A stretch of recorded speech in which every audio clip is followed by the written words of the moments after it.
I'm giving a report on a 26-year-old female who came in for a cardiac assessment. We started by checking the upper extremities. They were symmetrical with even hair distribution bilaterally. Skin was warm and dry. Skin turgor was appropriate, and her grips were equal and strong bilaterally. I palpated her radial and brachial pulses. They were equal bilaterally.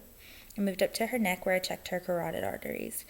I checked for any lumps, bumps, bruises, or pulsations. I palpated the carotid arteries one at a time, and I auscultated with the bell of my stethoscope. I heard no murmurs or thrills. Then I moved down to her chest where I auscultated the aortic, pulmonic, Erb's point, tricuspid, and mitral areas of the heart. I educated her on the areas that I was listening to.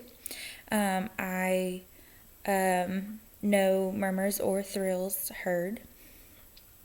I listened with the bell and the diaphragm of the stethoscope, and I checked while she was sitting up and lying down.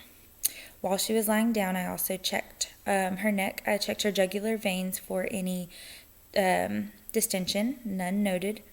I inspected her precordium for any lumps, bumps, bruises, or pulsations, none noted.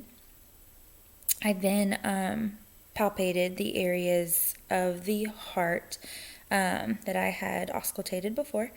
There was no tenderness or pulsations. I palpated the apical pulse at the fifth intercostal space mid-clavicular line, and I also auscultated at the mitral area while she was lying at left lateral position. I then moved down to the lower extremities. They were symmetrical with even hair distribution bilaterally. Skin was warm and dry. No varicose veins noted. No edema noted.